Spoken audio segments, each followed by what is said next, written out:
Have you ever prayed and heard nothing? Not a whisper, not a sign, not even a small feeling in your chest that says, God is still here. You prayed with tears in your eyes. You asked God to show you what to do. You begged Him to open a door, heal a wound, restore something broken, or simply give you enough peace to survive the night. But the room stayed quiet. And that silence can do something terrifying to a person. Because at first, you tell yourself, maybe I just need to wait. So you wait.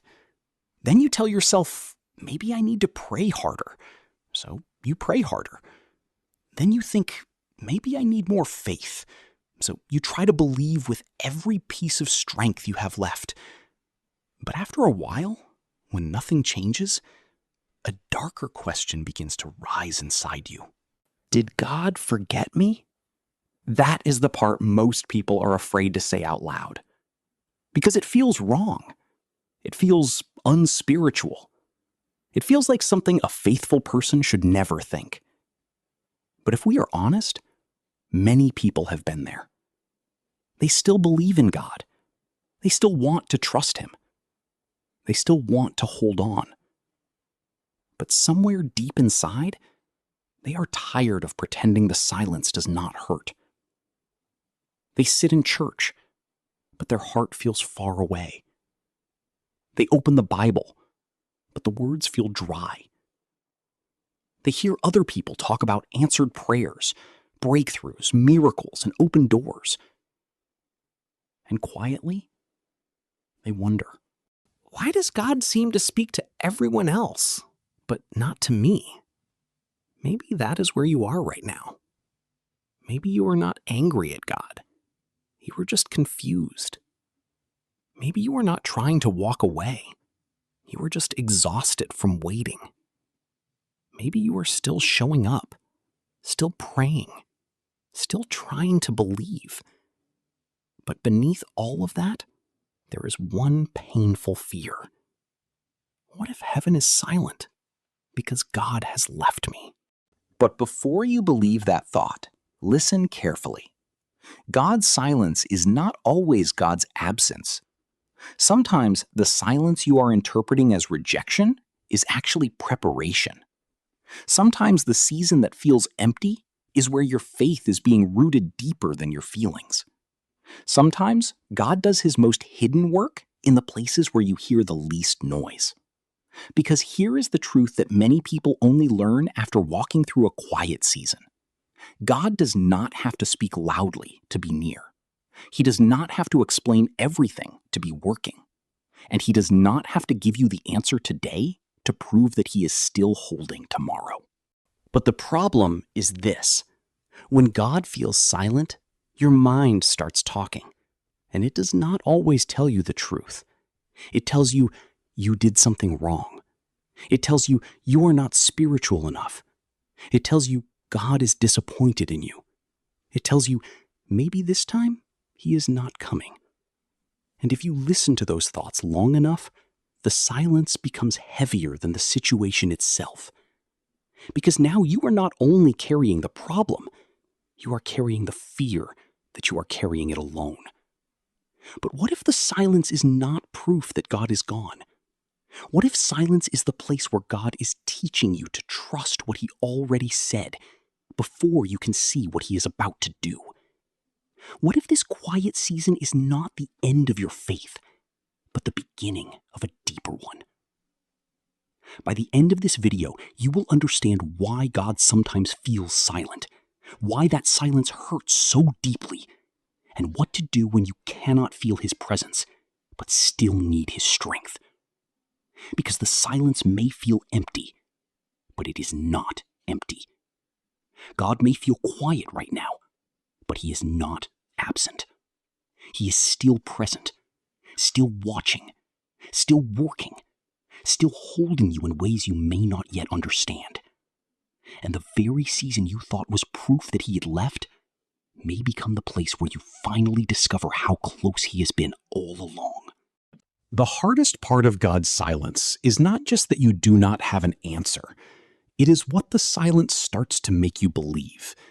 Because when you pray and nothing changes, your heart does not simply sit quietly and wait. Your mind starts searching for explanations. It starts filling in the empty space with fear. Maybe God is disappointed in me. Maybe I did something wrong. Maybe I do not have enough faith. Maybe I missed my chance. Maybe God is helping other people, but not me. And slowly, the silence becomes more painful than the problem you were praying about in the first place. Because now you are not only waiting for a breakthrough, you are wondering if you have been abandoned. That is the secret fear beneath so much spiritual exhaustion. People do not only want God to fix their situation. Deep down, they want to know that God is still with them inside it. They want to know that their prayers are not disappearing into the air. They want to know that their tears were seen. They want to know that heaven did not close its doors when they needed help the most. Because when life is already heavy, silence can feel like rejection. You lose the job, and God feels silent. Someone walks away, and God feels silent. You keep battling anxiety, and God feels silent. You ask for direction, but every door looks the same. You ask for healing, but the pain is still there in the morning. You ask for peace, but your mind is still racing at night. And the longer it continues, the more dangerous your thoughts become. Not because you are weak, not because you are a bad believer, but because pain always tries to interpret silence. When you are wounded, silence does not feel neutral. It feels personal. If a friend stops responding, you wonder what you did wrong. If someone you love becomes distant, you start replaying every conversation. If a door stays closed too long, you begin to wonder if you were foolish for hoping. So when God feels silent, the human heart often assumes the worst. We think silence means distance. We think waiting means denial. We think delay means rejection. But that is where many people misunderstand the way God works. Because God's silence does not always mean no. Sometimes it means not yet. Sometimes it means I am preparing something you cannot see. Sometimes it means I am doing something deeper than the answer you asked for. And sometimes God is not silent because he is absent. He is silent because he is working in a way your emotions cannot measure yet. Think about a seed in the ground. When you bury a seed, it disappears. You cannot see movement. You cannot hear growth. There is no dramatic sound, no visible breakthrough, no instant evidence that anything is happening. From above the surface, it looks like nothing. But beneath the soil, something hidden is taking place. The shell is breaking. The roots are forming. Life is moving in the dark before it ever appears in the light. And this is where many people give up too early. They look at the surface of their life and say, God is doing nothing. But what if God is working beneath the surface? What if the silence is not empty? What if something is forming in the hidden place? What if the answer has not appeared yet because the roots are still growing? This is why you have to be careful with the conclusions you make in a quiet season. Because one of the enemy's most effective lies is not always to make you stop believing in God. Sometimes it is simply to make you misread God, to make you see his silence as cruelty, to make you see his timing as neglect, to make you see his delay as proof that he does not care. And once you believe that, your heart starts pulling away. You still pray.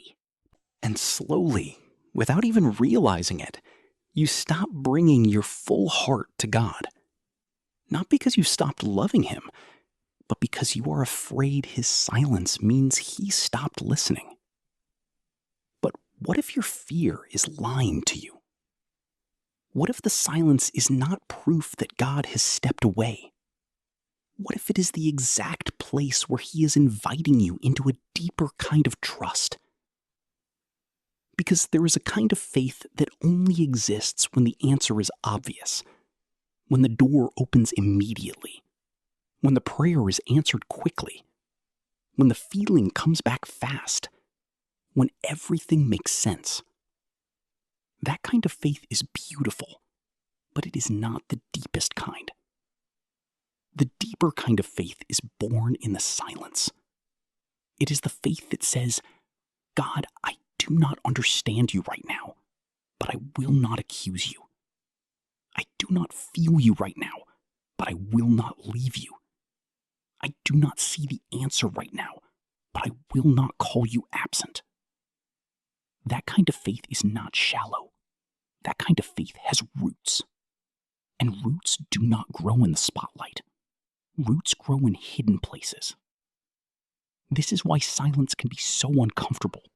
It pulls your faith out of performance and into honesty. It reveals what you were depending on. Were you depending on God Himself? Because God may be touching the very place where your trust has always depended on visible proof. He may be gently teaching you that His presence is deeper than a feeling. His love is stronger than a moment. His faithfulness is not canceled by your confusion. And His silence is not the same as abandonment. So before you let your fear write the story, pause. Before you decide that God has forgotten you, pause. Before you assume the silence means nothing is happening, pause. Because heaven may be quieter than you wanted, but that does not mean heaven is inactive. God may not be explaining everything right now, but He is not careless with your life. He may not be moving on your schedule, but He is not late. And He may not be speaking in the way you expected, but He has not stopped being present. The silence is painful. Yes. The waiting is hard. Yes. The confusion is real. But do not let pain become your prophet. Do not let fear become your Bible. Do not let a quiet season convince you that God's character has changed, because the same God who heard you when you were strong still hears you when you were tired. The same God who loved you when your faith felt alive still loves you when your heart feels dry. And the same God who was present in your breakthrough is still present in your silence. The fear beneath God's silence says, you are alone. But the truth says, you are being held, even here.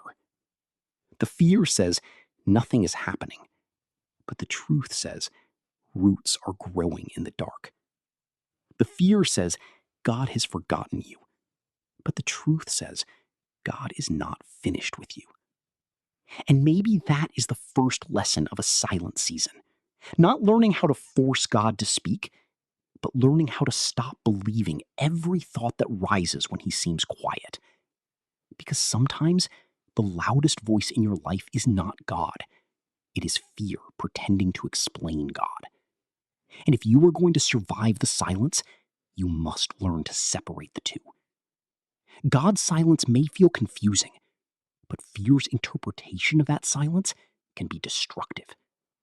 So hold on to this. Silence is not always absence. Delay is not always denial.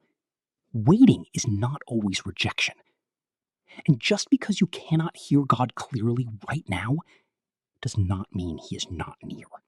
There is a mistake almost every hurting person makes. When God becomes quiet, we assume He has become distant. When we cannot feel Him, we assume He is not near. When we cannot hear Him, we assume He has stopped speaking. But one of the deepest truths you can learn in your spiritual life is this: God's silence is not the same as God's absence. Those two things may feel the same to the human heart, but they are not the same. A silent God is not an absent God. A quiet season is not an abandoned life. A delayed answer is not proof that heaven has closed. And if you confuse silence with absence, you may start walking away from the very God who is still standing close. Think about this. When a teacher gives a test, the teacher often becomes quiet. The teacher is still in the room.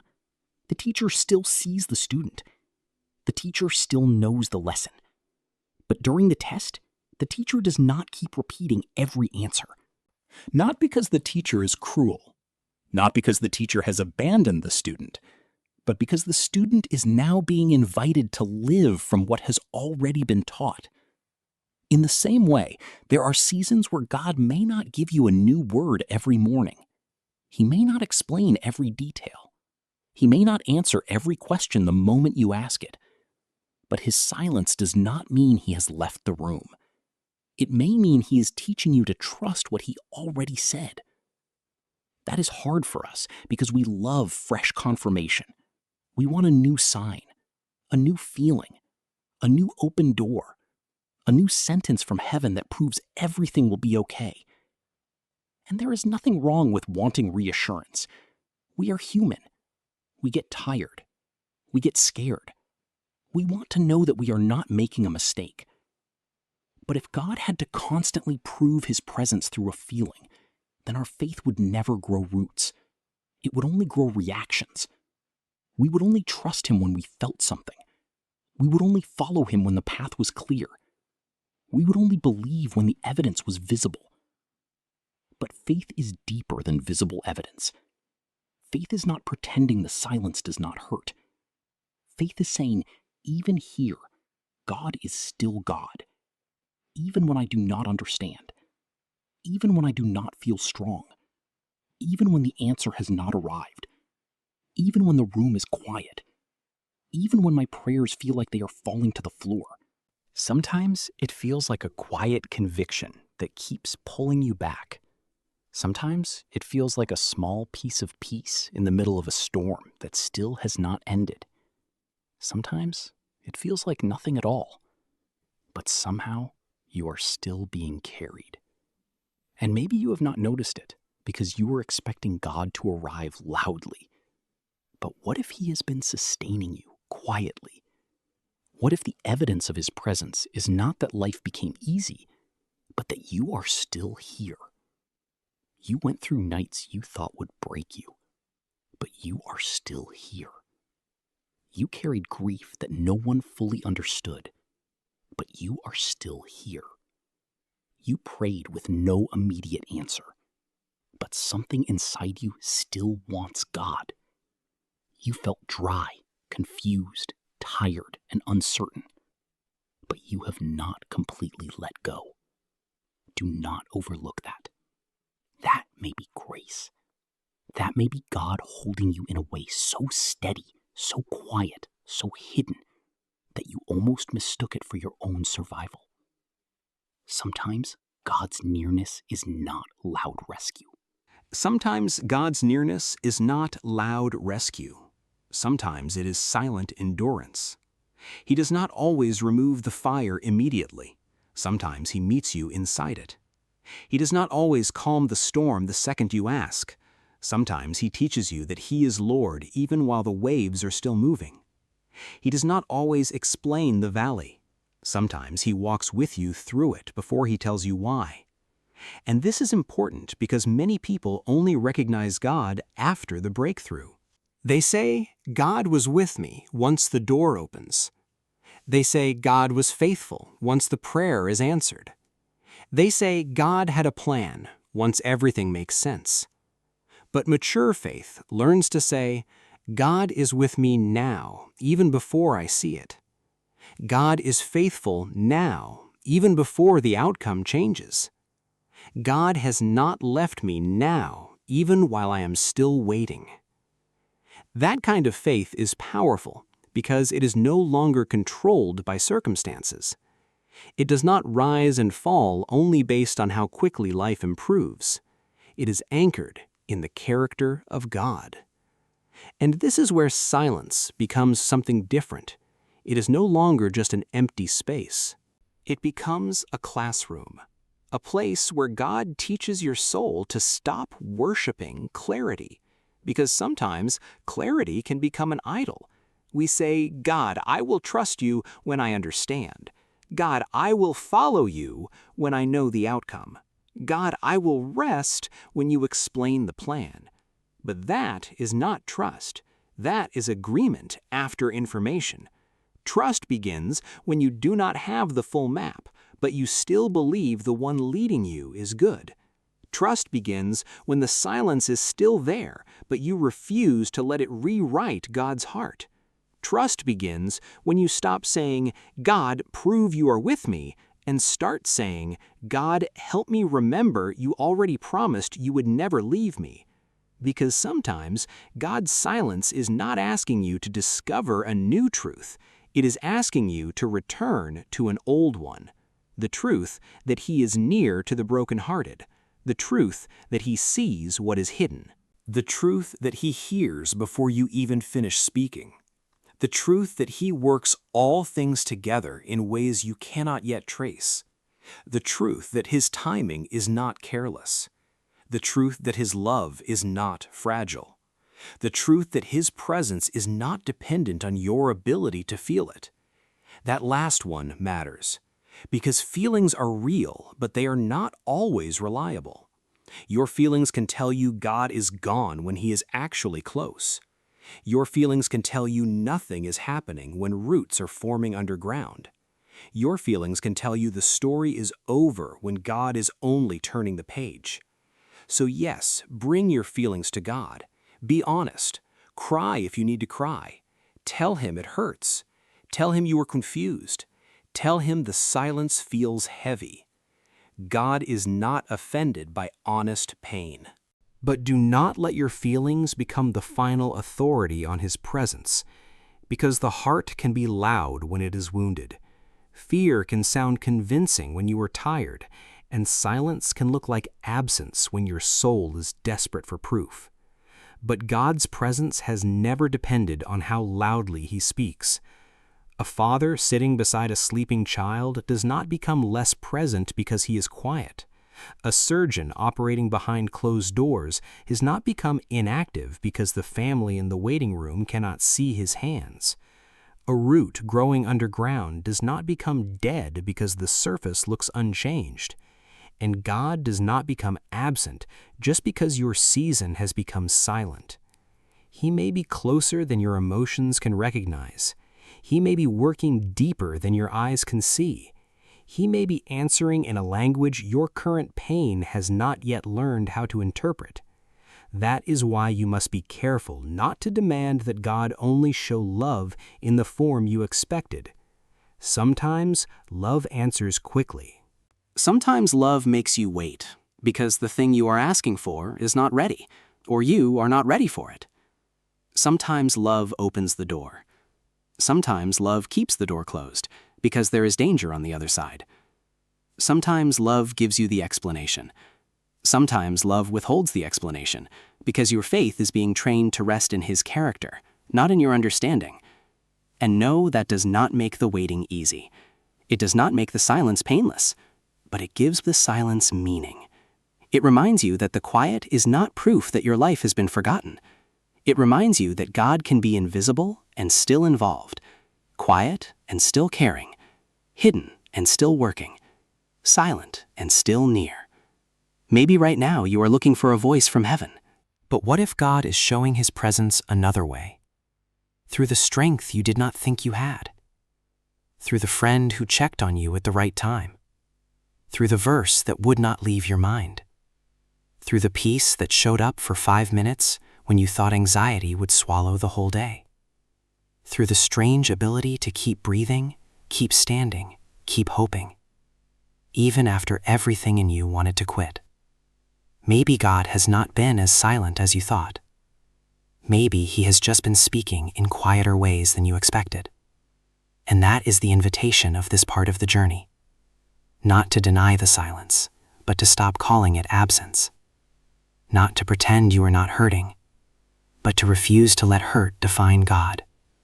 Not to force yourself to feel something spiritual, but to trust that God is near even when your emotions are numb.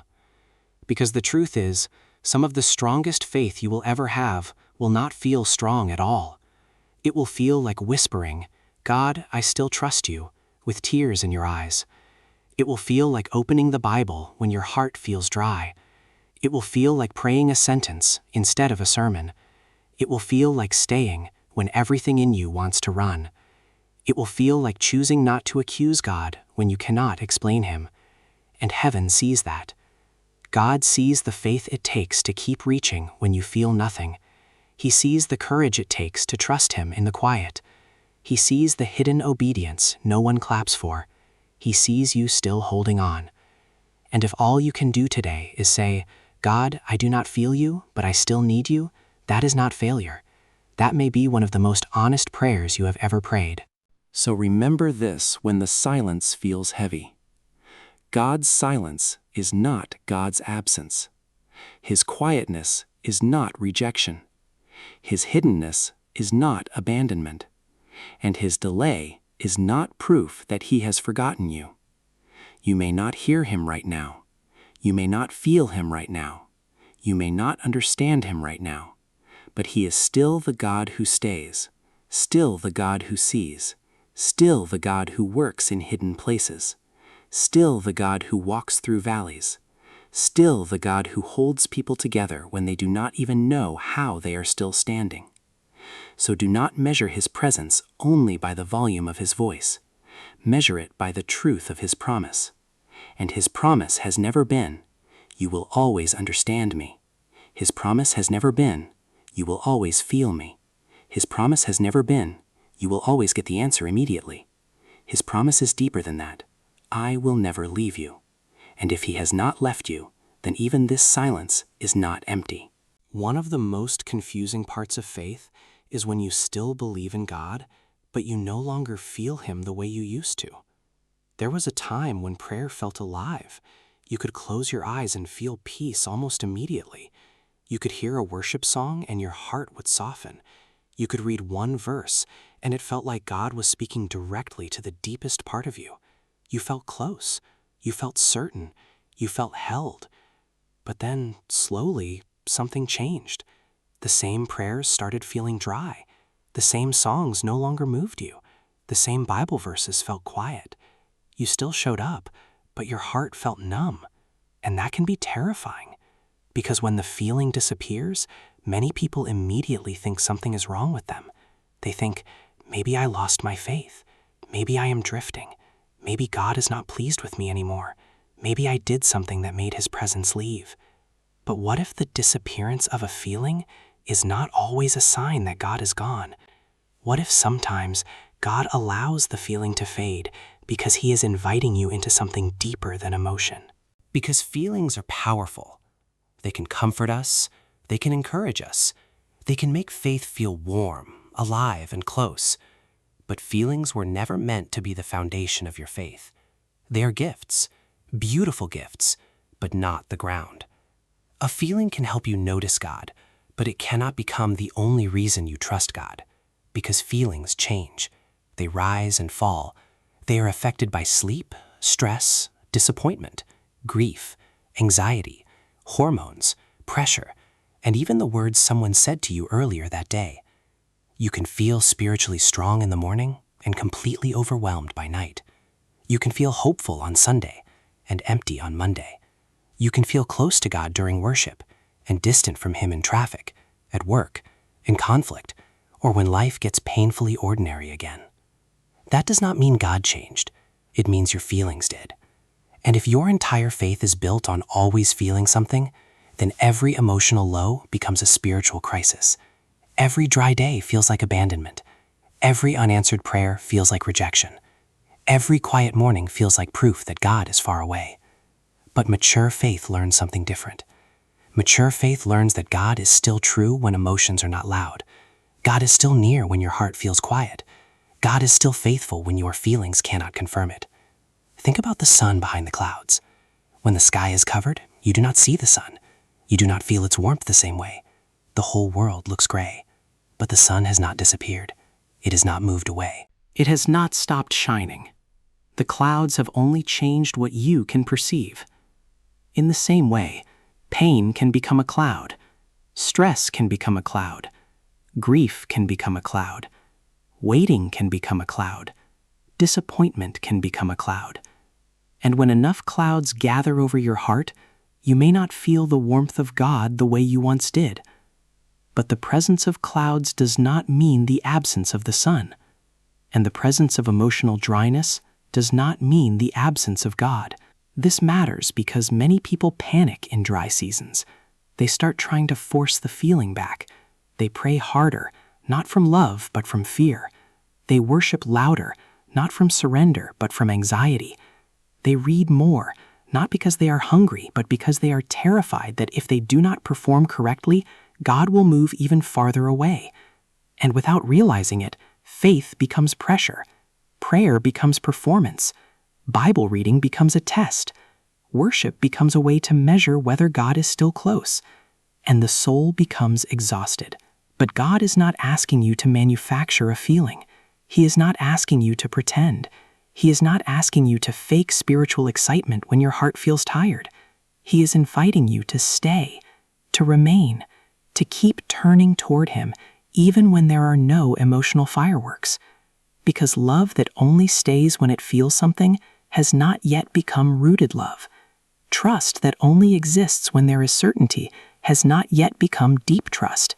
Faith that only survives when the atmosphere is warm has not yet learned how to stand in winter. And sometimes, God allows a winter season, not because He wants to kill what is growing, but because roots grow deeper when the surface gets colder. Look at a tree in winter. From the outside, it looks lifeless. No fruit, no flowers, no bright leaves, no visible growth. If you judged the tree only by what you could see, you might think nothing is happening. But underground, the roots remain.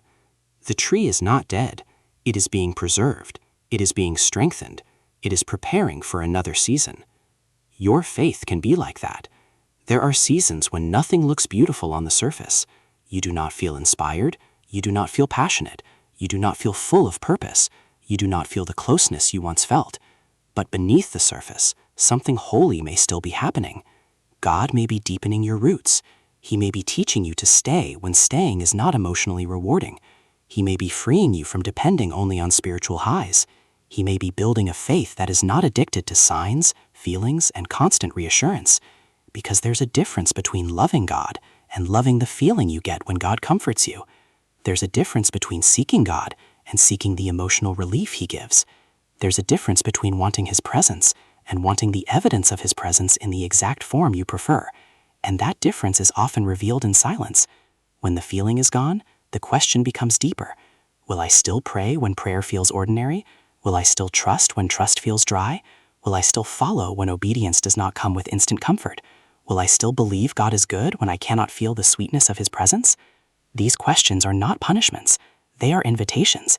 Invitations into a faith that is deeper than mood, deeper than emotional atmosphere, deeper than spiritual excitement. A faith that says, God, I loved the moments when I felt you clearly. But even now, when I feel nothing, I still choose you. That kind of faith is precious, not because it is loud, but because it is real. Anyone can praise when the answer arrives. Anyone can trust when the signs are obvious. Anyone can feel close to God when life feels peaceful. But there is something deeply powerful about the person who whispers, I still trust you, while walking through a dry place. There is something holy about the person who opens the Bible, even when the words do not immediately make them cry. There is something beautiful about the person who keeps praying simple prayers when they do not feel spiritual enough to pray impressive ones. And maybe that is what God is teaching you. Maybe He is not removing the feeling to hurt you. Maybe He is removing your dependence on the feeling, so you can discover that He is still there without it. Because if your faith only works when your emotions cooperate, then your emotions are in control. But if your faith can remain when emotions rise and fall, then your soul is becoming anchored. And an anchored soul is not easily destroyed by quiet seasons. An anchored soul can say, I feel weak, but God is still strong. I feel empty, but God is still near. I feel confused, but God is still wise. I feel afraid, but God is still faithful. I feel nothing, but God has not changed. That last sentence may be the one you need to hold today. I feel nothing, but God has not changed. Because the silence may change how you feel about God, but it does not change who God is. Your dryness does not cancel His presence. Your numbness does not cancel His love. Your confusion does not cancel His promise. Your waiting does not cancel His faithfulness. He is not less present because you are less emotional. He is not less loving because you are less certain. He is not less active because you are less aware. And He is not less God because you are walking through a season where nothing feels clear. So what should you do when the feeling disappears? Do not panic. Do not accuse yourself immediately. Do not assume the story is over. Do not turn your dry season into a courtroom where you put yourself on trial every day. Instead, come to God honestly. Say, God, I do not feel close to you right now, but I still want to be close. Say, God, I do not understand this quiet season, but I do not want to run from you. Say, God, I miss the way I used to feel, but teach me to trust you deeper than my feelings. That prayer may not sound dramatic, but it may be more powerful than you think, because God can work with honesty. God can meet you in weakness. God can receive a tired prayer. God is not waiting for you to sound impressive. He is inviting you to be real. And sometimes the most spiritual thing you can do is not to force joy, not to fake peace, not to pretend confidence, but to bring your numb heart honestly into His presence and say, "Here I am." That is faith. Not perfect emotion, not constant inspiration, not endless certainty. Faith, remaining when you do not feel rewarded, trusting when you do not feel carried, staying near when the warmth feels hidden. And one day, you may look back and realize something. The season where you felt the least was the season where your faith grew the most. The season where God felt far was the season where you learned He was not dependent on your feelings. The season where everything felt quiet was the season where your roots went deeper than they had ever gone before. So if God feels silent right now, and the feeling you once had seems far away, do not assume you have been abandoned. Maybe you are being anchored. Maybe you are being matured. Maybe you are being taught to build your faith not on emotional weather, but on eternal truth. Because clouds pass, winter passes, feelings rise and fall, but God remains. And the faith that survives the silence becomes the faith that can carry you through anything. There are some things God builds in you that can only be built in silence. Not because God enjoys watching you wait, not because He wants you confused, not because He is ignoring your pain, but because some parts of your soul cannot grow in noise. They grow in quiet places. They grow in hidden seasons. They grow when the applause is gone, when the signs are gone, when the feelings are gone, and all you have left is a choice. Will I still trust God here? That question is not easy. It is not romantic. It is not the kind of faith people usually post about. Because silent seasons do not always look inspiring from the outside. They look ordinary. They look lonely. They look like waking up and still not having the answer. They look like praying again, even though yesterday felt the same. They look like reading one verse because that is all your tired heart can handle. They look like going through the day with a quiet ache inside you that no one else can see. But heaven sees it. God sees it. And He does not waste it. That may be one of the most important truths you can hold on to. God does not waste silent seasons. If He allowed you to walk through a quiet place, then even there He can build something holy, something deeper, something stronger. Something that could not have been formed if every answer came instantly. The first thing God often builds in silence is patience. And patience is painful because it forces you to confront your need for control. Most of us do not just want God to answer. We want Him to answer on our timeline. We want clarity before we take the next step. We want peace before the storm ends. We want proof before trust is required. We want the door open before we keep walking. But patience teaches the soul to breathe when life does not move as fast as desire. Patience says, I do not have the answer yet, but I will not destroy myself with panic. I do not see the full path yet, but I will take the step that is in front of me. I do not know when the door will open, but I will not call God unfaithful while I wait. That kind of patience is not weakness. It is strength under pressure. It is faith learning not to collapse every time life says, "Not yet." Because not yet is one of the hardest answers to receive. No hurts, but at least it gives an ending. Yes brings relief, but not yet leaves you standing in the middle. And the middle is where patience is formed, between the prayer and the answer, between the promise and the fulfillment, between what God said and what your eyes can see. That space can feel unbearable, but it can also become sacred. Because in that space, you learn that you are not in control. And more importantly, you learn that you do not have to be.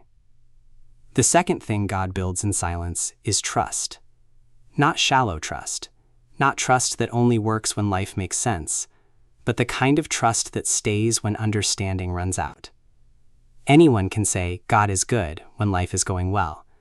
Anyone can say God is faithful when prayers are answered quickly. Anyone can say I trust you when the outcome is already visible. But silent seasons ask a deeper question. Can you trust God when you cannot trace him? Can you trust his heart when you cannot see his hand? Can you believe he is still good when your situation still hurts? This is where trust becomes real, because trust is not needing God to explain everything before you keep holding his hand. Trust is not saying the silence feels easy. Trust is saying, God, this hurts, but I will not let this pain convince you are cruel. God, I am confused, but I will not let confusion become my master. God, I cannot see what you are doing, but I will not assume you are doing nothing. That is trust. And that kind of trust is not built in comfort. It is built in silence. It is built when your heart wants certainty, but God invites surrender. It is built when your emotions want proof, but God asks you to remember his character. It is built when you want the full map, but God gives you enough light for the next step. And sometimes that is all he gives. Not the whole road, not the entire explanation, not the complete timeline. Just enough grace for today, just enough strength for this hour, just enough peace to take one more breath.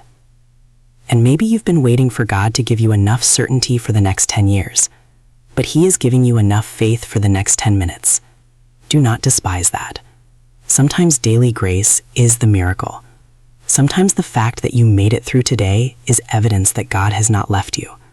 Sometimes survival itself is sacred. The third thing God builds in silence is surrender. And surrender is different from giving up.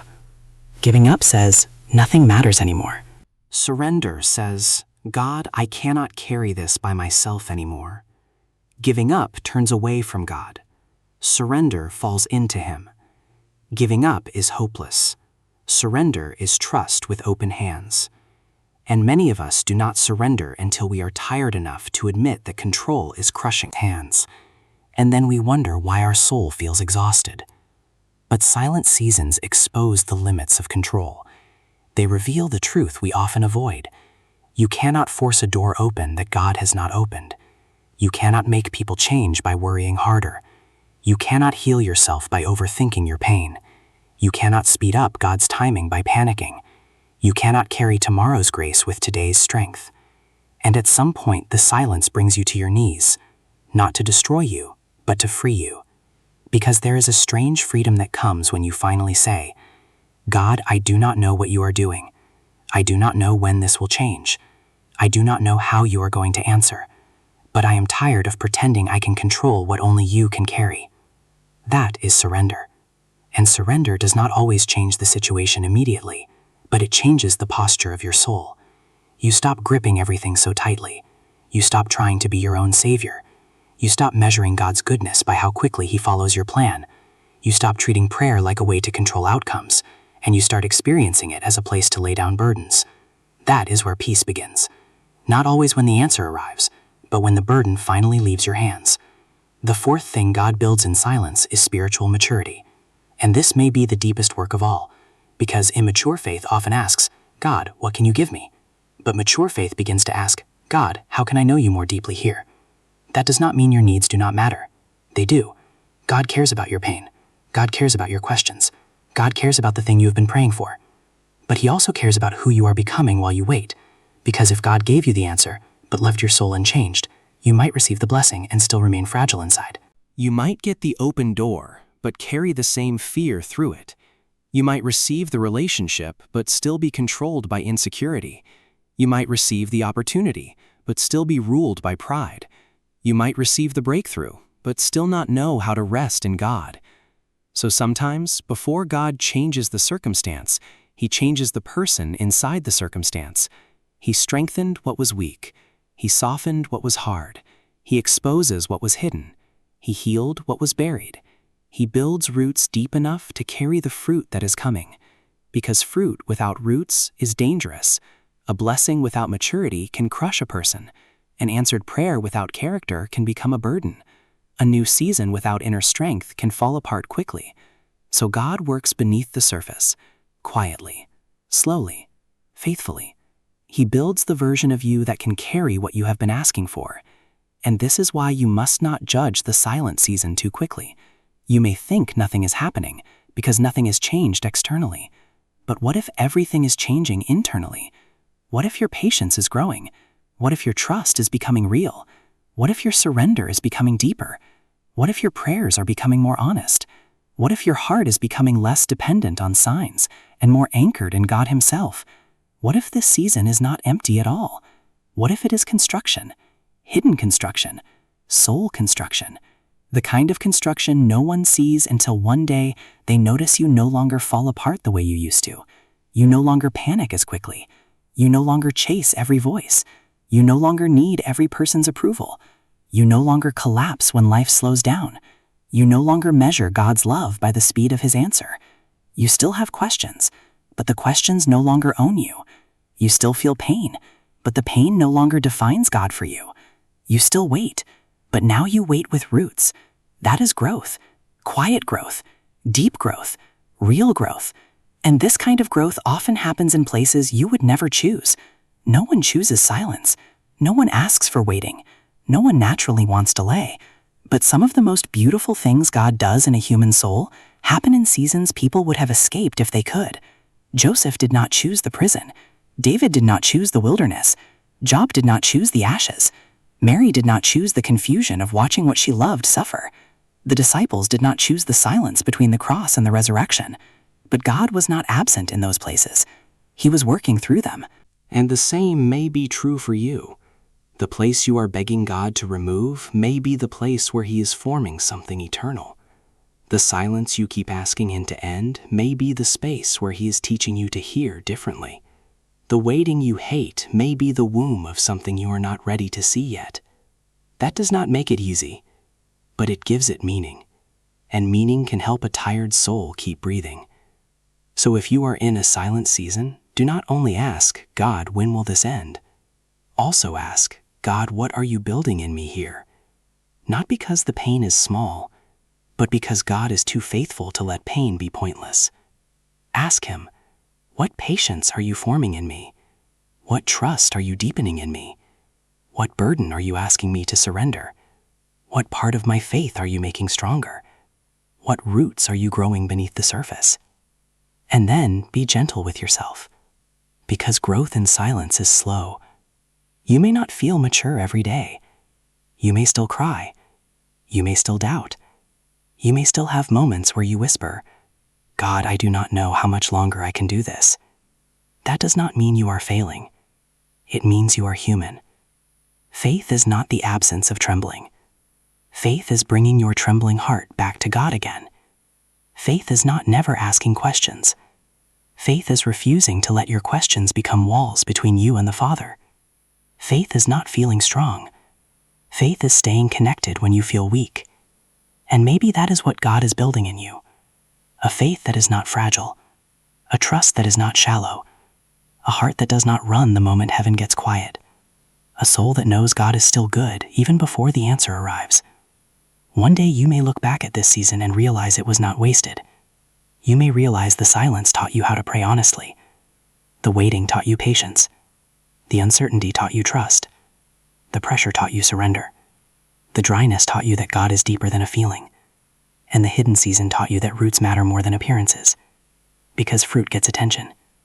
but roots keep you alive. And God is not only interested in what people can see on the outside. He is deeply committed to what is being formed beneath the surface. So let him build, even here, even now, even in the silence. Because the silence you thought was empty may be full of holy construction.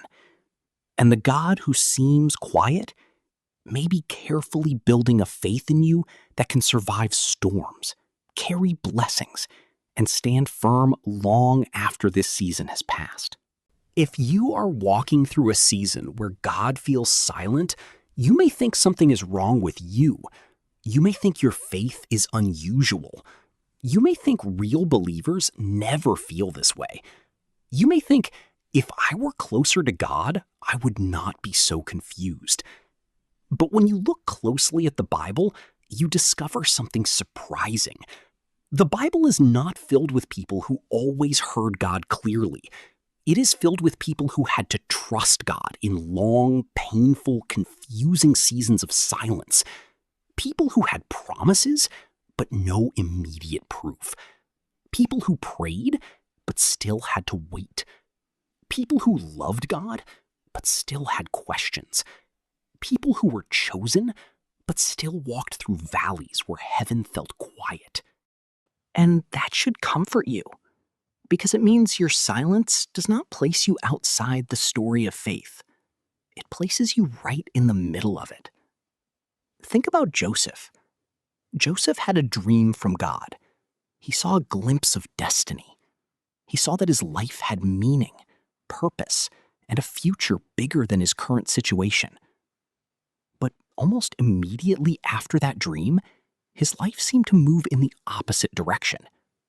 He was betrayed by his own brothers, thrown into a pit, sold into slavery, taken far away from home, accused falsely, locked in prison, forgotten by people he helped. Now, imagine being Joseph in that prison.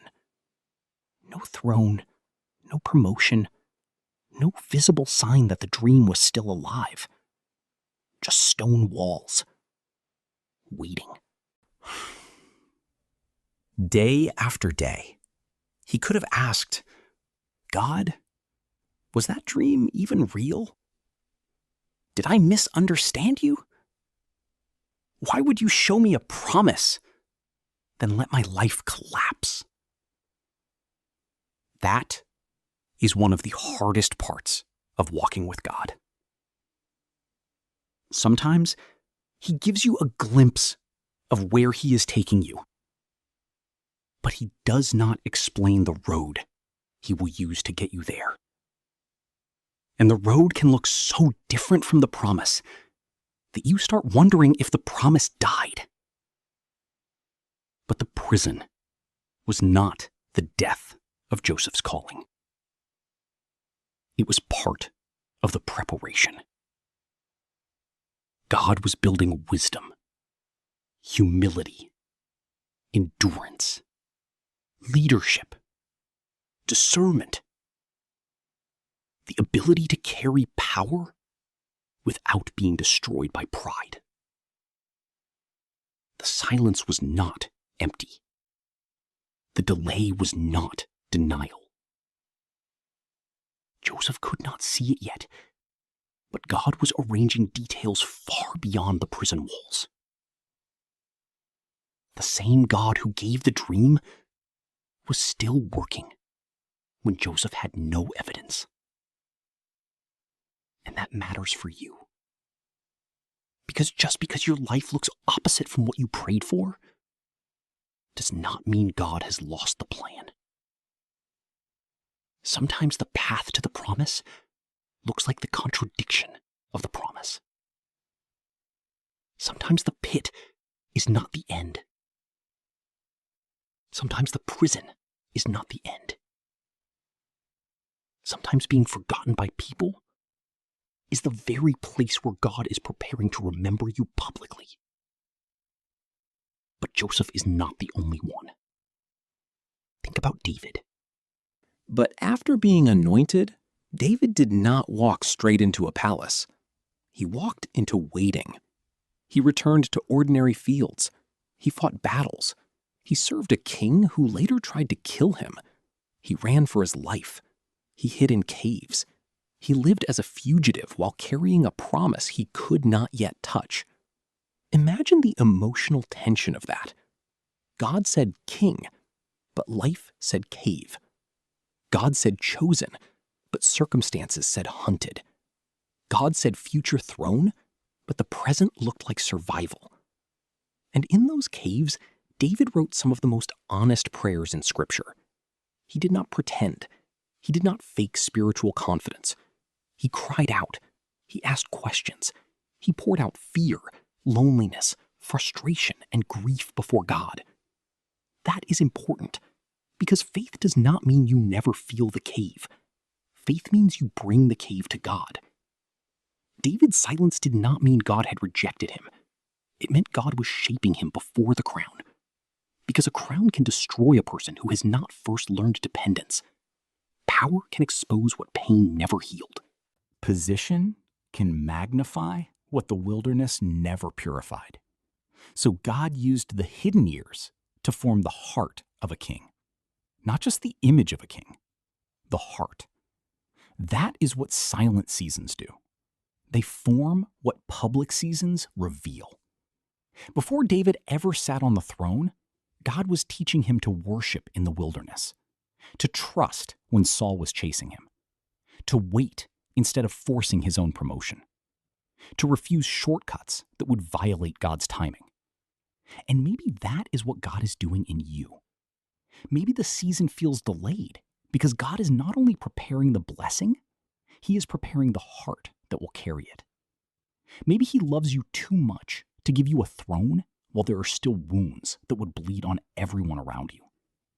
Maybe He is using the cave to form something the palace could never produce. Now think about Job. Job is one of the most painful examples of a silent season. He loses almost everything. His family is shattered.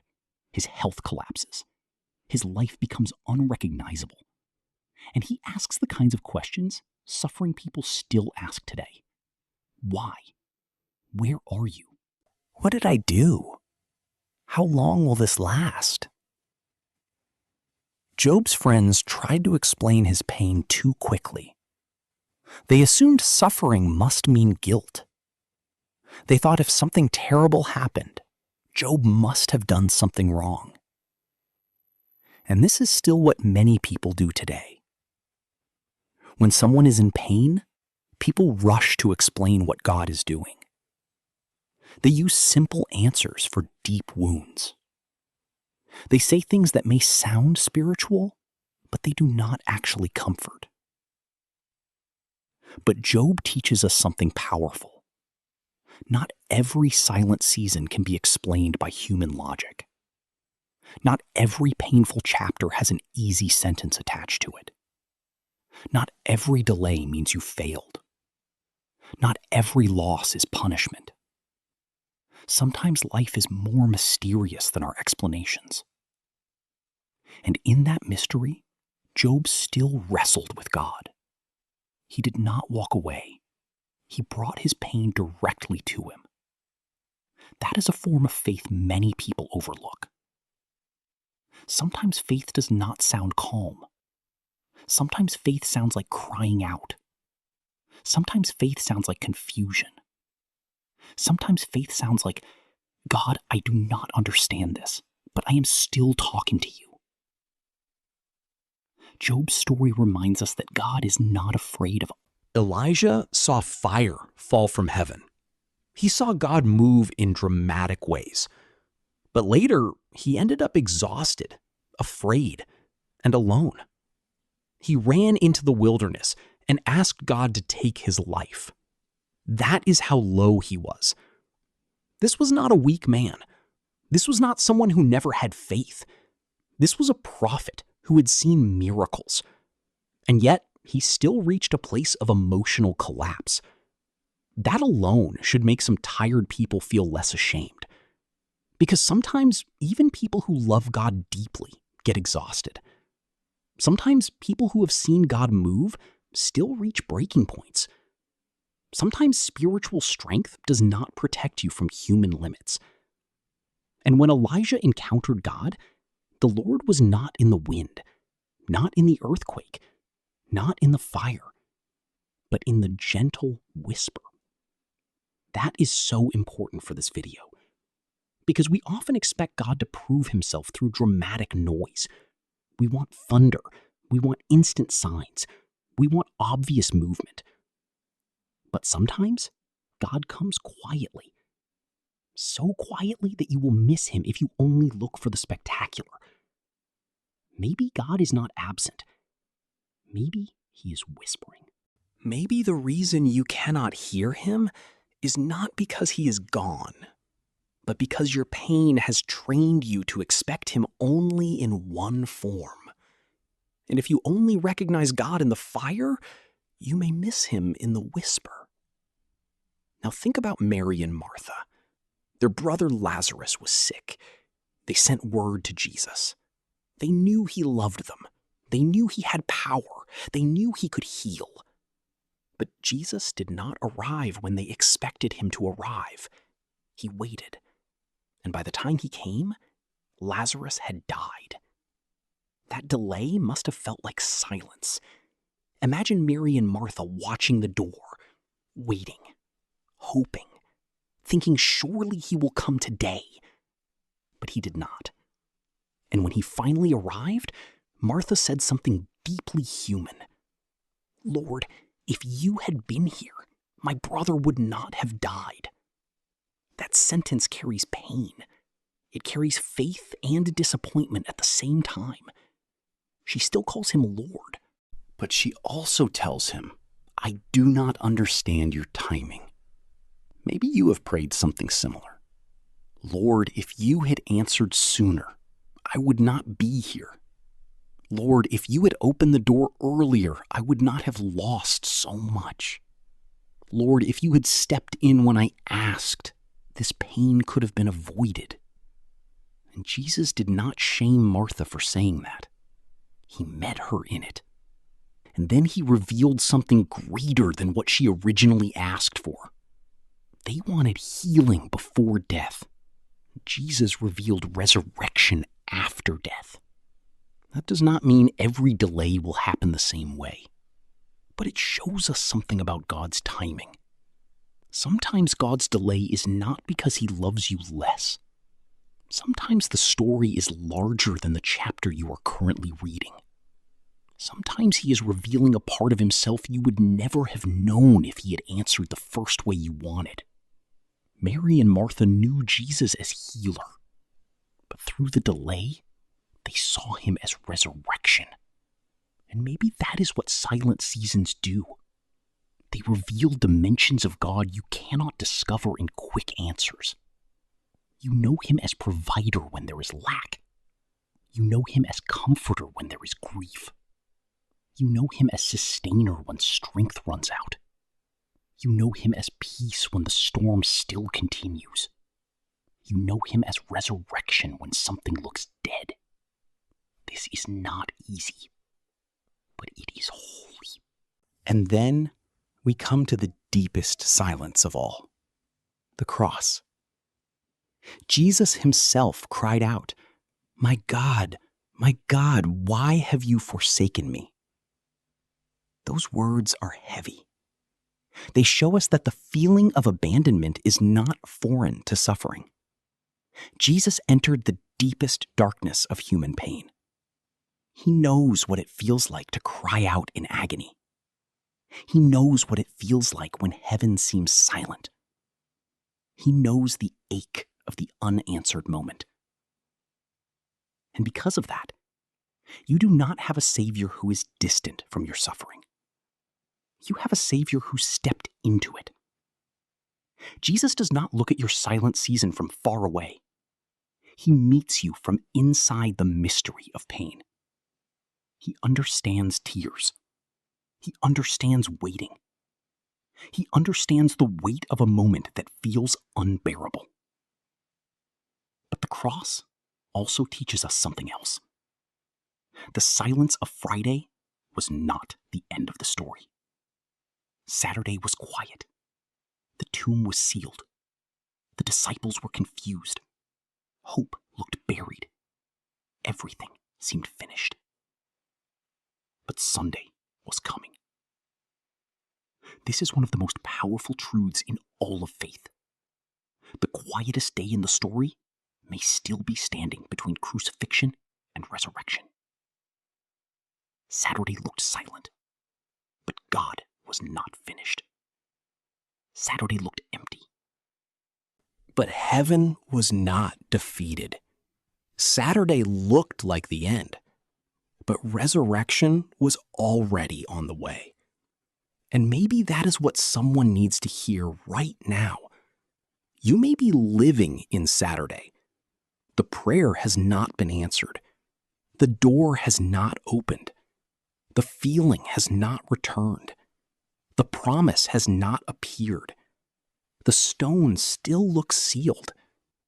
But do not confuse Saturday with the end of the story. God does some of his greatest work after humans have run out of explanations. The Bible is full of silent seasons because faith is not built only in moments of clarity. Faith is built in pits, in prisons, in caves, in wilderness, in ashes, in waiting rooms, in sealed tombs, in places where people had no choice but to say, God, I cannot see you clearly, but I will not stop reaching for you. So if you are in a quiet season, you are not strange. You are not disqualified. You are not outside the faith. Joseph was there. David was there. Job was there. Elijah was there.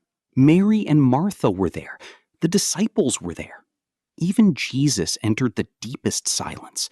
And if God was faithful in their silent chapters, he can be faithful in yours. The silence is not proof that the story is over. It may be the chapter where something deeper is forming. The pit did not cancel Joseph's dream. The cave did not cancel David's crown. The ashes did not erase Job's God. The wilderness did not end Elijah's calling. The delay did not stop Lazarus' resurrection. The tomb did not defeat Jesus. And your silence will not have the final word over your life. God does. And when God has the final word, even silence can become part of the testimony. So what do you do when God feels silent?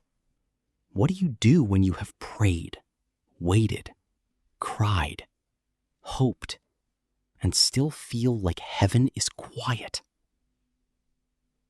Because eventually, every silent season becomes practical.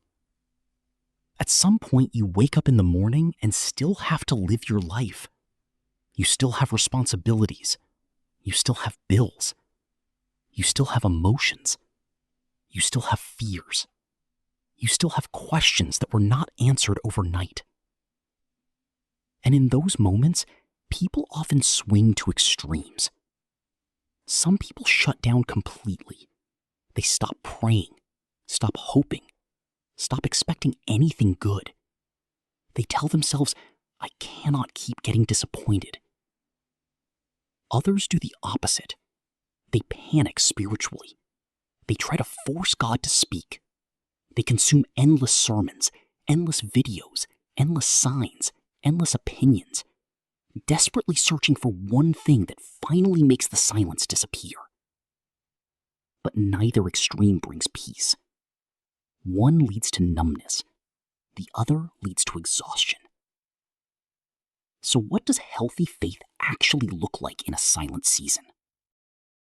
The first thing is this. Stop accusing yourself immediately. This is one of the most damaging habits people have when heaven feels quiet. And some of the deepest intimacy with God is formed when you continue turning toward him in seasons where there is no emotional reward. Because love becomes real when it survives silence. The third thing is this. Pray honestly, not perfectly. A lot of people stop praying honestly because they think God only accepts polished words. They think they need to sound spiritual, strong, certain, faith-filled. But God already sees the truth in your heart. You cannot impress him with performance, and you do not need to hide your exhaustion from him. Some of the most powerful prayers in Scripture are painfully honest. How long, O Lord? Why are you far from me? I am overwhelmed. My soul is weary. Do not hide your face from me. These are not weak prayers. They are real prayers. God is not threatened by your honesty. He would rather have your honest pain than your fake perfection. So if you are tired, say you are tired. If you are confused, say you are confused. If you are disappointed, say you are disappointed. Bring the real version of yourself into prayer, because healing cannot happen where honesty is forbidden. And sometimes the breakthrough is not that your circumstances instantly change. Sometimes the breakthrough is that you stop hiding from God emotionally. The fourth thing is this: return to what God already said. One of the hardest parts of silence is the temptation to obsess over what God has not said yet. What is the next step? What is going to happen? When will this change? Why is this taking so long? And while those questions are understandable, sometimes they become so loud that you forget what God has already made clear. You may not know the future, but you already know his character. You already know he is near to the brokenhearted. You already know he does not abandon his children. You already know his love is not based on performance. You already know he gives strength to the weary. You already know his grace is sufficient for today. You already know he can redeem what looks ruined. And in silent seasons, those truths become anchors. Because when new answers are not coming quickly, old truths keep you steady. That is why returning to Scripture matters. Not as a ritual to earn God's attention, but as a reminder of who he already revealed himself to be. Because your emotions may shift every hour, but truth remains stable. The fifth thing is this: stop demanding that God only speak in dramatic ways. This is important because many people miss God while waiting for a louder version of him.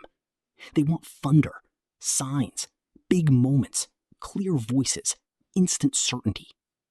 But often, God works quietly, through small strength, daily grace, subtle peace, tiny reminders, one unexpected conversation, one verse that stays in your mind all day, one moment where anxiety loosens its grip for 10 minutes, one morning where you suddenly realize you survived something you thought would destroy you.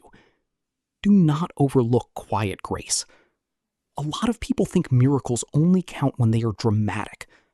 But sometimes the miracle is that you are still standing, still breathing, still hoping, still praying, still reaching for God after everything you have been through. That matters. The sixth thing is this: stop trying to carry tomorrow today. This is where anxiety destroys many people during silent seasons. They try to solve their entire future at once.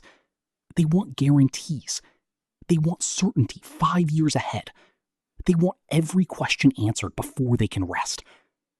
But God often gives grace one day at a time. Not because he is cruel, but because dependence grows daily. If God showed you the entire future at once, you might rely on information more than relationship. So instead, he teaches you to walk step by step.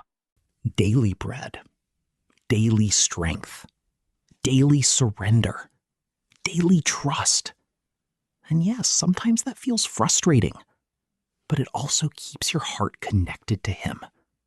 Because silent seasons are not only about getting through pain, they are about learning dependence.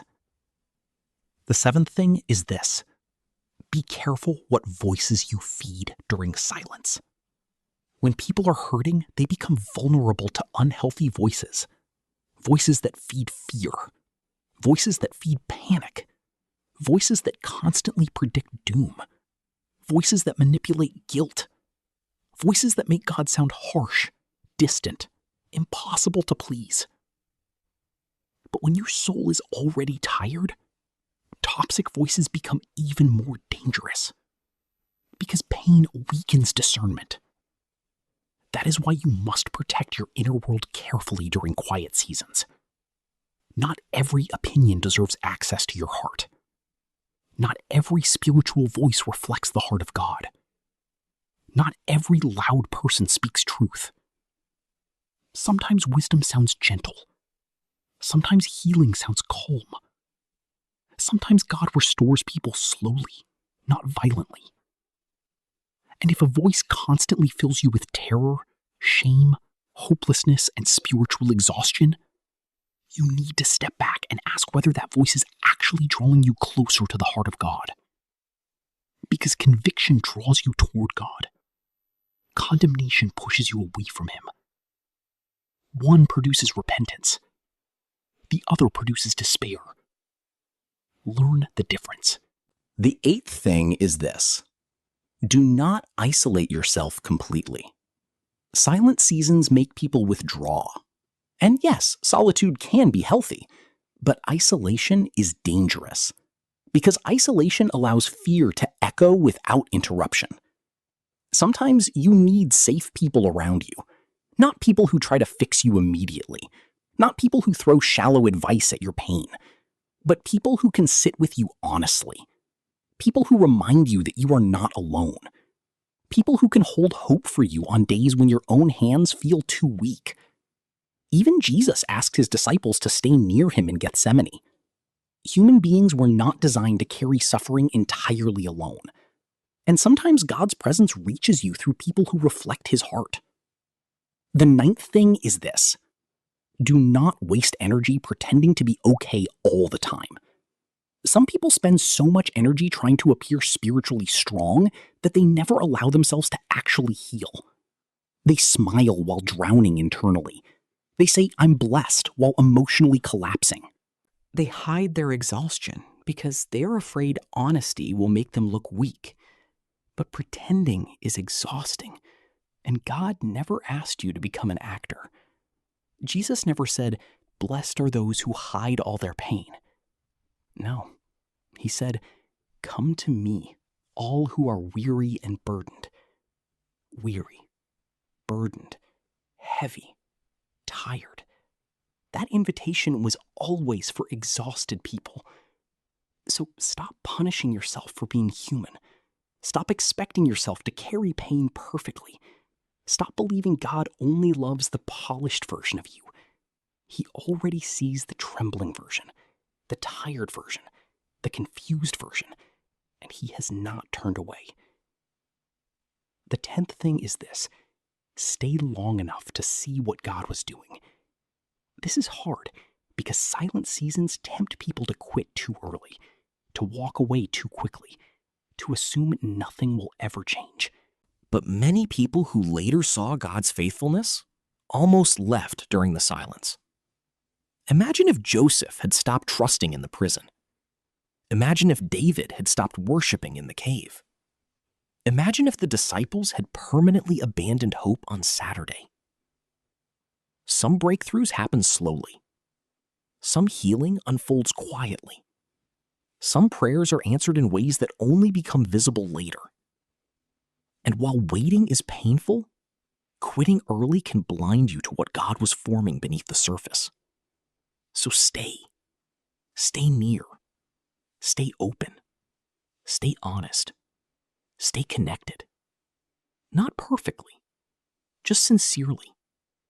Even if all you can bring God today is one exhausted sentence, bring it. Because silent seasons are not survived through perfection. They are survived through connection. Small connection, daily connection, honest connection. And maybe that is the real invitation hidden inside the silence. Not learning how to force God to speak louder, but learning how to remain close even when he speaks softly. Because in the end, Faith is not about controlling God. It is about staying connected to Him, even in uncertainty, even in waiting, even in silence. And if you can learn that here, then this season may become one of the deepest transformations of your life. One of the hardest things about waiting on God is that most of His work happens invisibly at first. We want visible movement, visible answers, visible progress. We want to see the door opening while we are still knocking. We want to see the breakthrough while we are still praying. We want reassurance that something is changing. But God often works underground before anything appears above the surface. And because we cannot see what He is doing, we assume He is doing nothing. That assumption has broken the heart of many tired people, because silence can create the illusion that life is standing still. You wake up, the situation looks the same, the prayer still feels unanswered, the pain still exists, the waiting continues, and slowly disappointment whispers, nothing is happening. But what if that is not true? What if the answer is already forming in ways you cannot yet see? Think about a seed buried in the ground. When a seed is planted, everything looks worse before it looks better. The seed disappears into darkness. No visible growth, no immediate proof, no applause, no dramatic transformation overnight. From the outside, it looks like the seed was lost. But underground, something mysterious is happening. The shell is breaking. Roots are stretching. Life is pushing quietly through hidden places. The process is invisible long before it becomes visible. And if you dig the seed up too early, just because you do not see progress, you interrupt the growth that was already beginning. Many people do that spiritually. They give up too early because they mistake hidden growth for absence. They think silence means inactivity. But silence is often where roots begin. You may not see the answer yet, but roots may already be forming beneath the surface of your life. God may already be arranging conversations, opening unseen doors, protecting you from things you do not know about, healing parts of you you have ignored for years, preparing timing that does not yet make sense, building strength you will need later, aligning details you cannot currently trace. And because none of it is visible yet, your emotions tell you the story is frozen. But heaven does not panic in hidden seasons. God is not nervous because you cannot see the full picture. He sees the entire story at once. He sees connections you cannot see. He sees timing you cannot understand. He sees dangers you would walk into blindly. He sees blessings that would crush you if they arrive too early. He sees who you are becoming while you wait. And that last part matters more than most people realize. Because often, while you are asking God for an answer, God is preparing you to carry the answer. And preparation rarely feels exciting. Preparation feels slow, repetitive, quiet, unnoticed. But preparation is holy. Athletes prepare long before the game. Builders prepare foundations before walls appear. Trees grow roots before fruit arrives. And souls are strengthened in hidden places before public breakthroughs happen. You may be frustrated because your life feels delayed. But what if you are not delayed? What if you are being prepared? That changes the meaning of the silence completely. Because preparation feels different from abandonment. Preparation has purpose. Imagine if Joseph had immediately become ruler without first learning humility in hidden places. Imagine if David had immediately received the throne without learning dependence in the wilderness. Imagine if your biggest prayer was answered before your heart was ready to carry it wisely. Sometimes unanswered prayers are not rejection. Sometimes they are protection. Sometimes God loves you enough to slow the process down, not to hurt you, but to strengthen what the blessing will eventually rest on. Because quick answers can build shallow roots, and shallow roots collapse under pressure. God is not only interested in getting you somewhere quickly, He is interested in building something stable inside you. That is why some of His greatest work happens slowly, quietly, deeply. And this is difficult for modern people because we are trained to value speed, fast growth, fast success, fast healing, fast clarity, fast results. We live in a world where almost everything is instant. But the deepest things in life have always taken time. Trust takes time. Healing takes time. Wisdom takes time. Character takes time. Love takes time. Roots take time. And faith takes time. Especially the kind of faith that can survive suffering. God is not mass-producing shallow souls. He is forming eternal ones. And eternal work is rarely rushed. There is another reason silent seasons feel so painful. You are forced to live without certainty. And human beings crave certainty. We want guarantees. We want timelines. We want to know exactly when things will change. We want proof that our waiting will eventually make sense. But if God gave you every detail immediately, you might trust information more than relationship. You might stop seeking Him and only seek outcomes. So instead, He teaches dependence, one day at a time. This is why Jesus said, "Do not worry about tomorrow." Because anxiety always tries to live in a future where grace has not arrived yet. Anxiety says, what if nothing changes? What if this pain lasts forever? What if I never recover? What if God never answers? But anxiety is trying to solve a future you have not reached. And God keeps bringing you back to today. Today's grace. Today's breath. Today's strength. Today's step. Because sometimes the answer is not meant to arrive all at once. Sometimes God leads people gradually so they learn to walk with Him instead of sprinting ahead without Him. And yes, that can feel frustrating.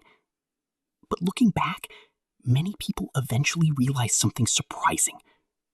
The season they wanted to escape was the season that changed them most deeply. The waiting softened them. The silence humbled them. The uncertainty made them pray honestly. The pain made them compassionate. The delay made them dependent on God instead of control. And the hidden season gave them roots. Roots they would later need for the weight of future blessings. Imagine if every prayer was answered instantly. You might never learn patience, never learn surrender, never learn trust, never discover that God is enough even before circumstances improve. Sometimes the answer God wants to give you is bigger than the thing you originally prayed for. You asked for relief, but He wants to build resilience. You asked for direction, but He wants to build intimacy. You asked for immediate change, but He wants lasting transformation.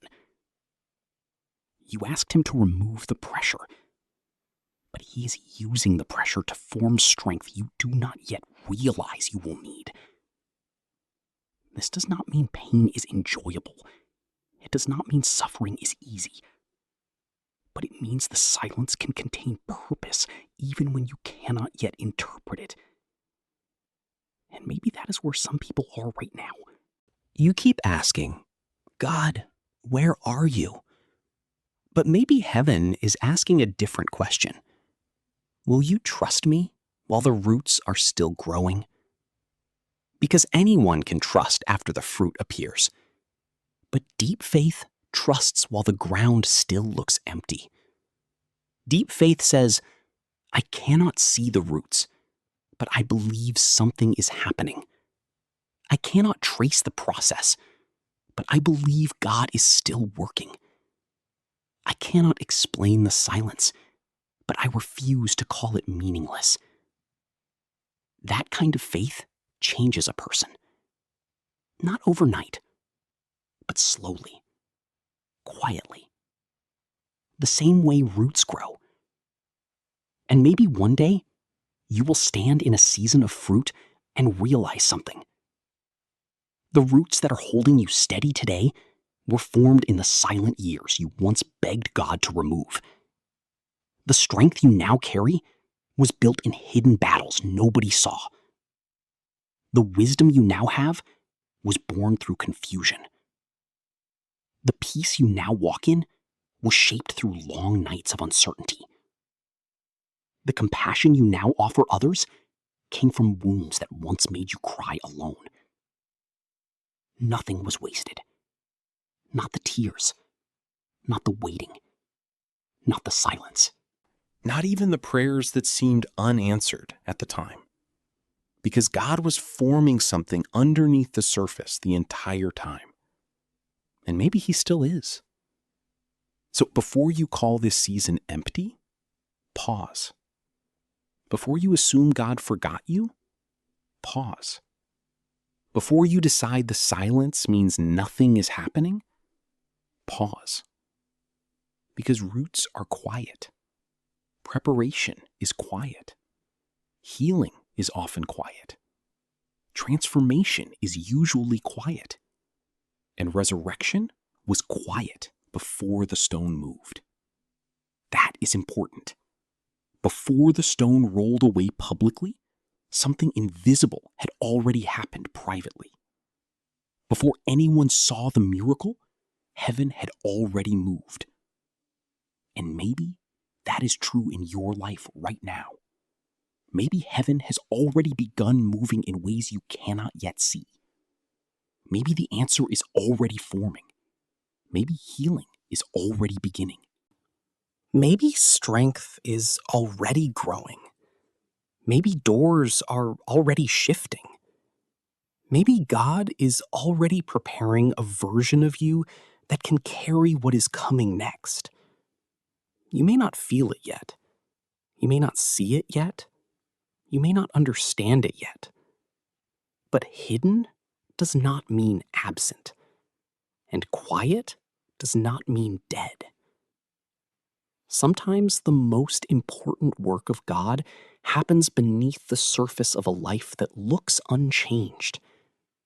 So keep praying, keep trusting, keep showing up, keep bringing your tired heart back to God, not because you already see the outcome, but because faith believes roots can grow in silence. And if roots are growing now, fruit will come later. Not because you forced it.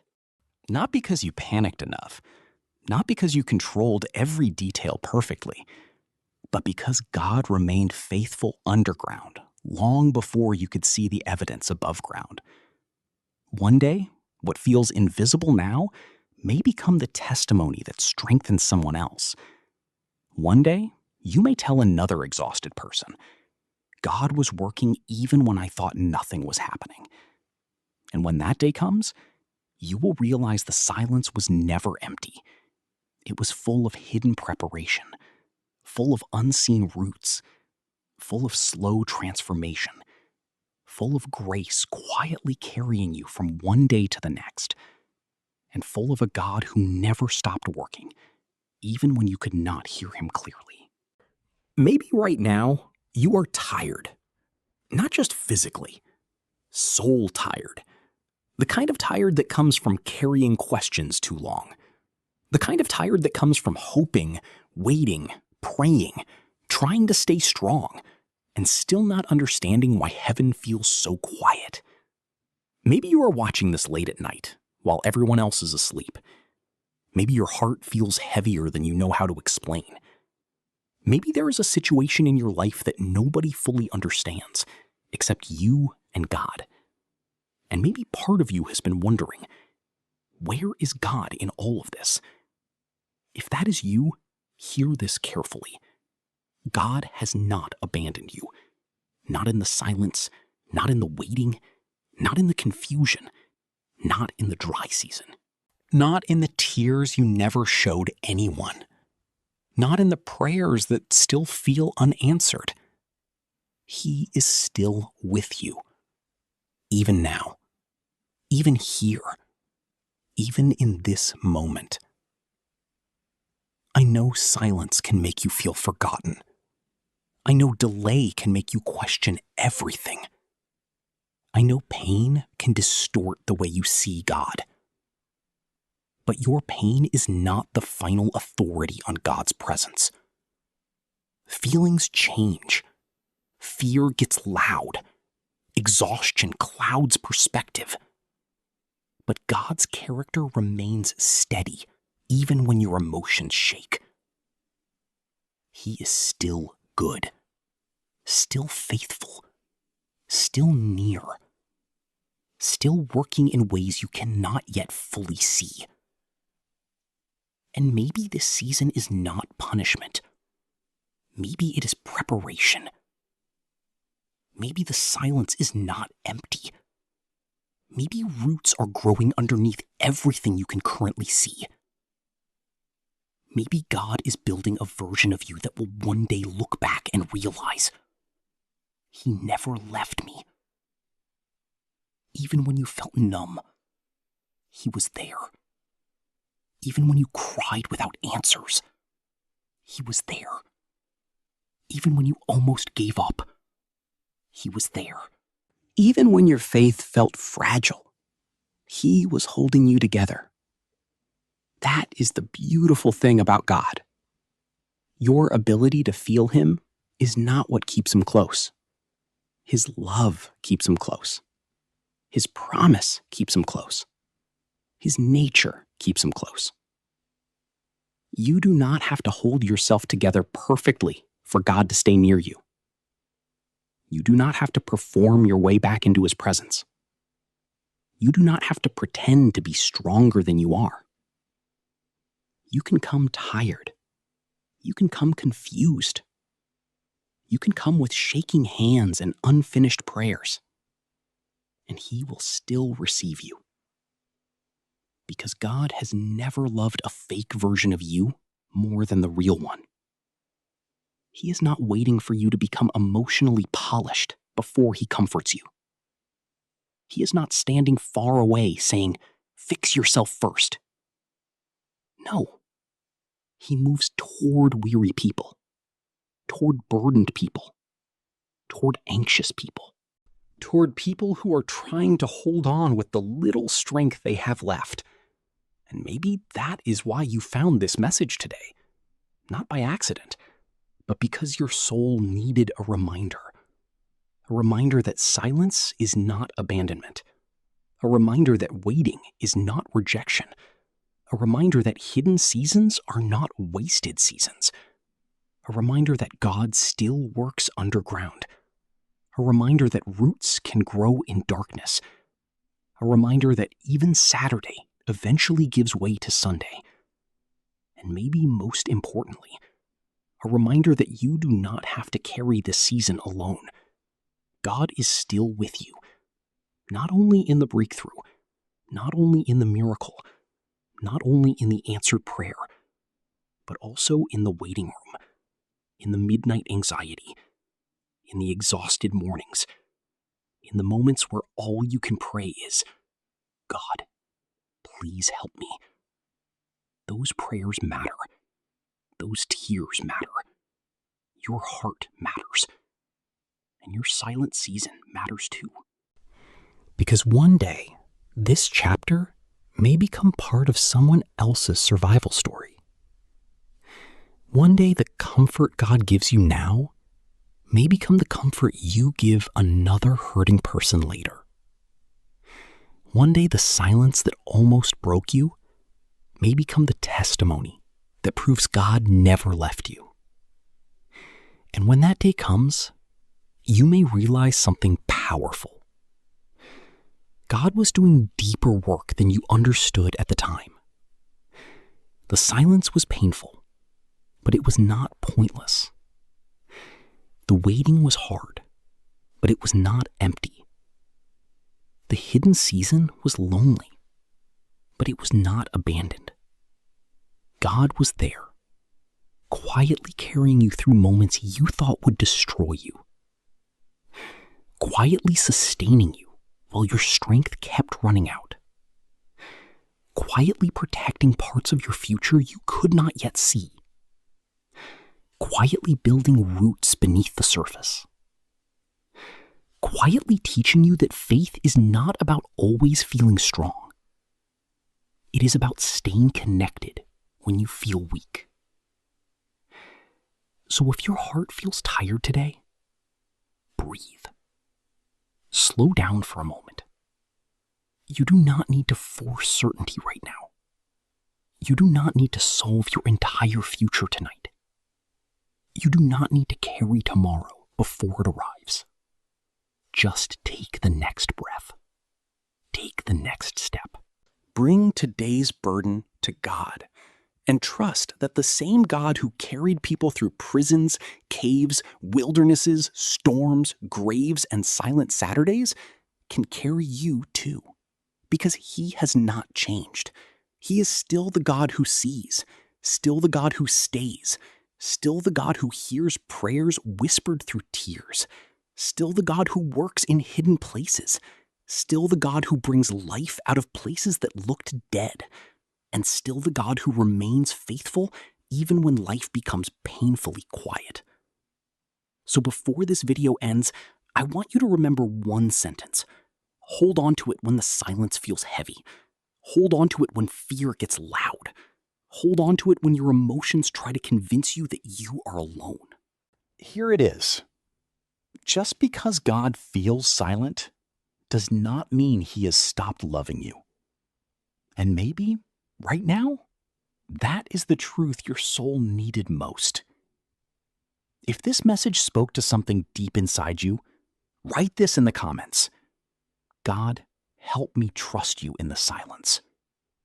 Not because typing words magically changes everything, but because sometimes your heart needs to say out loud what fear has been fighting against privately. And if you know someone who is walking through a quiet season right now, send this to them. You never know who is secretly exhausted from carrying invisible pain alone. Sometimes one reminder can keep a person from giving up. And maybe today, this reminder was for you. God is still with you. Even here. Even now. Even in the silence.